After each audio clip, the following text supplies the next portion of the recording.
السلام عليكم متابعينا الكرام.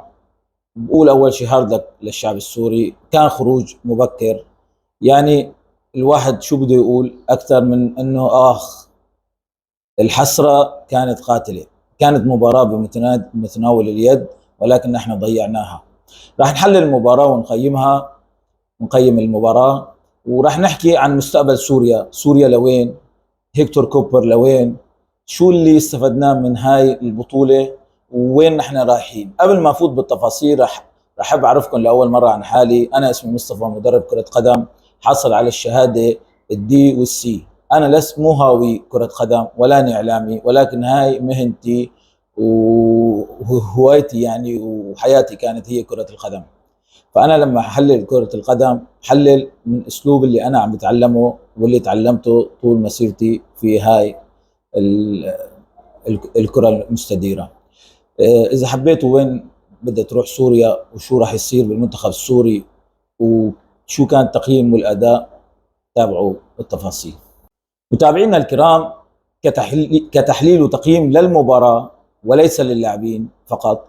المباراه بشكل عام ما كانت متكافئة. بالشوط الأول كان المنتخب الإيراني القوي بدنيا هو المستحوذ على الكرة، كونه عم يلعب 4-2-3-1، وكان عنده أطراف قوية يعني صراحة.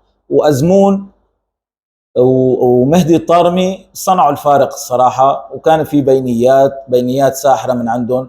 ما كانت الهجمات العرضية خطرة، ولكن كان عندهم الموضوع اللي حكيت لكم عنه المنتخب الإيراني اللي يتميز فيه، هاي الباصات السرية، البينيات اللي بين اللاعبين كانت مؤثرة وخطرة علينا الصراحة. أما المنتخب السوري لعب 4-4-2 بخطة هيكتور كوبر المعتادة. 4-4-2 بالدفاع، نحن بنصير 4-5-1، وحاولنا انه نحافظ على رتم المباراه ونحافظ على مرمانا ونلعب على المرتدات مثل العاده. ولكن كانت هالمباراه جدا جميله وجدا ممتعه. ب 120 دقيقه المنتخب السوري لعب 120 دقيقه قدام المنتخب الايراني بفخر واعتزاز.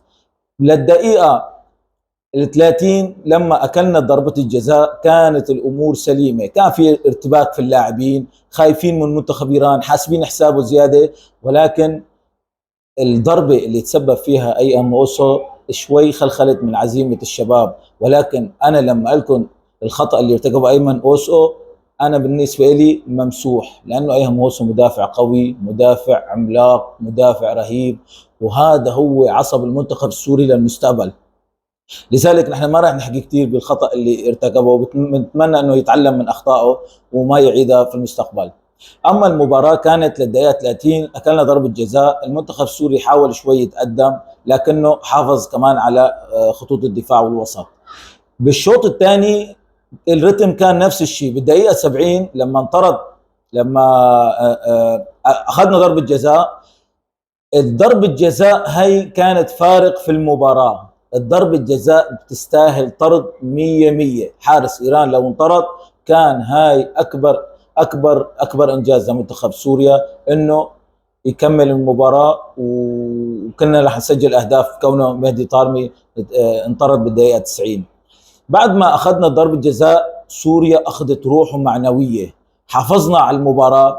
أنا اللي بيعجبني بهيكتور كوبر، رغم يعني ما في اندفاع، ما في، صحيح الفريق متلبك شوي من واكل رهبه من الخصم، لكن هيكتور كوبر عاطي تعليمات للشباب انه يحافظوا على رتم المباراه والتنظيم الدفاعي مع الخط الوسط المتاخر بشكل رهيب جدا. وهذا كانت نظرتي له الصراحه. كان عندنا شوي مثل ما حكيت لكم بالفيديو الثاني، كنت عم بحكي لكم اشياء بيشوفها المدربين فقط. بعالم المستديرة انت لما تلعب الخطة الدفاع لازم يكون عندكم اجنحة، مثل ما شرحت لكم بالمباراة الماضية كيف سنفوز على المنتخب الايراني. والاجنحة اللي عندنا كان اللي على اليمين اسود صفر. صراحة كان عمار رمضان لاعب رهيب وممتاز وما قصر، ادى مباراة بطولية. اما إبرا... آه... الاسود محمود الاسود الصراحة كانت اسوأ مباراة له. يعني كنترول صفر، كنترول اليوم محمود الأسود صفر. الباصات سيئة، حتى لما ترفع له كره ما بيعرف يهديها، بدق بصدره وترجع كنترول. ما في يعني بهالمباراه ما بعرف محمود الاسود شو كان عم يعمل الصراحه، هو كثير اذانا بالمباراه.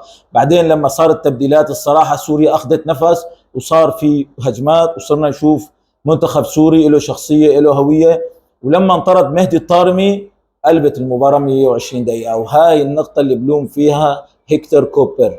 هاي اللقطة اللي بلوم فيها المدرب هيكتور كوبر. كنا صحيح نحن عم نهجم والمنتخب الإيراني 30 دقيقة عم يدافع، ولكن كان خليل وإيزاكيل العم عم يلعبوا ارتكاز اثنين. لو قدم شوي خليل إلياس كان في فراغ كتير بعد ال 16 من مرمى المنتخب الإيراني. كلهم كانوا على الأجنحة، بتلاقي هيسار جناح، عجان جناح، على اليمين فهد وعبد الرحمن اجنحه، بالنص ما في. ترفعها لبابلو صباغ او علاء الدالي. صراحه بابلو صباغ ما بعرف ليش الكنترول عنده سيء، ولما يستلم الكره بتلبك.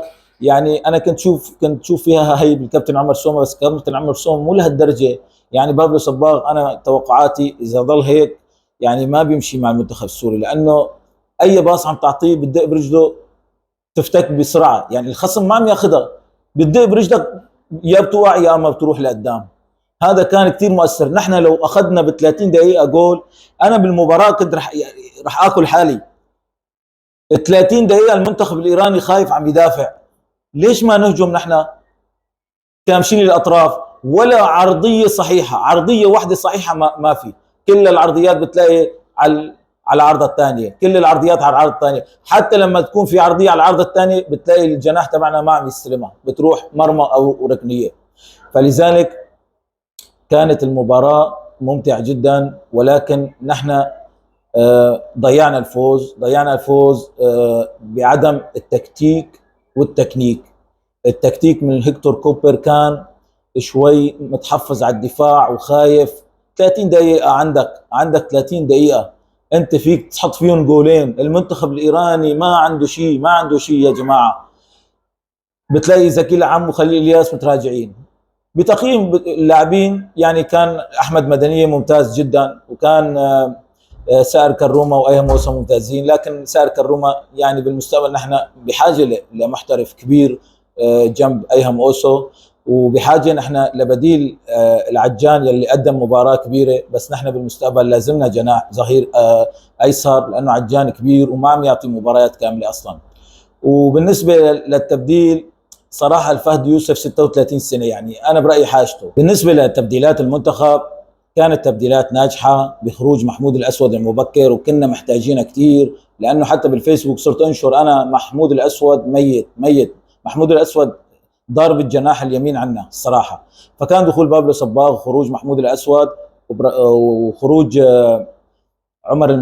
عمر خريبين ودخول علاء الدالي تغيرت شوي تشكيله المنتخب، وصار ابراهيم هيسار يلعب بدال عمار رمضان، وصار فهد اليوسف يلعب على اليمين بدال محمود الاسود، وصار الهجوم بدال عمر خريبين وهيسار اللي هم علاء الدالي وبابلو صباغ.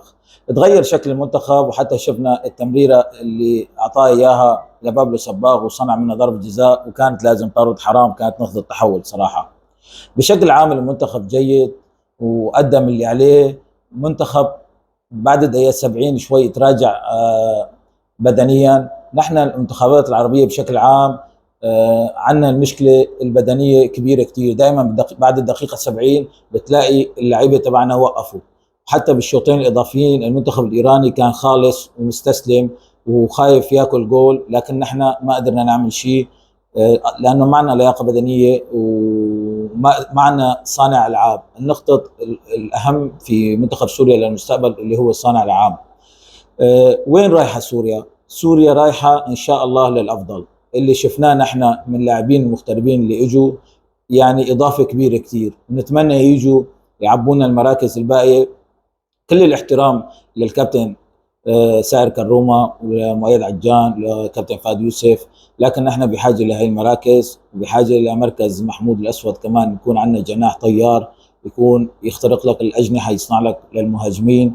ونحن بحاجه لمهاجم مميز يكون من طراز عالي. الصراحه اليوم المهاجمين كانوا جدا جدا سيئين، ما قدموا اي شيء، نحن ما شفنا منه لا تسديده ولا ارتقاء ولا نضحه ولا اي شيء صراحه. والجول اجى عباره عن ضربه جزاء، نحن ما اخذنا هجمات الصراحه، وكان هذا هو ضعف الهجوم عنا. وكان في ضعف في خطه هيكتور كوبر اللي هو خليل الياس او ايزاكيل العم، واحد منهم ما كان عم يقدم ويصنع. يعني انت مباراه 30 دقيقه الاخيره حرروا لخليل الياس، حرروا، خلي اللاعب يتحرر ياخذ مساحته في النص. يعني كل باصات خلف دفاعنا من خلف، ولكن الانجاز اللي عم يسويه انه عبد الرحمن ويس عم يرفع الطابه وما عم توصل للعيبه، لانه الرفعه اساسا غلط والمهاجمين ارتكازهم غلط. فان شاء الله انا بتمنى لسوريا القادم افضل، واللي شفناه ان احنا من المغتربين اللي ادوه واللي راح يادوه هذا بصيص امل. وبالامل وبالعمل وبالعمل دائما بيكون في امل. فلذلك نحن نتمنى لمنتخب سوريا التطوير والتغيير، ويضلوا على هذا الاداء. جيبوا لنا هدول محترفين اشتغلوا فيهم حتى نبني فريق قوي بالمباريات الجايه ننافس فيهم على تصفيات كاس العالم. نحن اهم شيء عندنا، نحن ما زعلانين. ليش ما زعلانين من هاي المباراه؟ لانه نحن بدنا تصفيات كاس العالم، بدنا نوصل لكأس العالم لأول مرة بتاريخ سوريا. هاي رح تكون الفرحة الأكبر، هاي رح تكون النصر لسوريا، هاي رح تكون البداية الموفقة للاحتراف وتطوير الكرة السورية. لذلك بتمنى من القيادة الرياضية انه يشتغلوا على المغتربين وما يقصروا ابدا. وان شاء الله القادم افضل للمنتخب السوري. وان شاء الله الفيديو ينال اعجابكم. اذا حبيت الفيديو حط لايك واشترك بالصفحة حتى نستمر للايام الجاية. وهاردك للمنتخب السوري، وشكرا لجماهير السورية اللي ساندت المنتخب بكل بقاع الارض.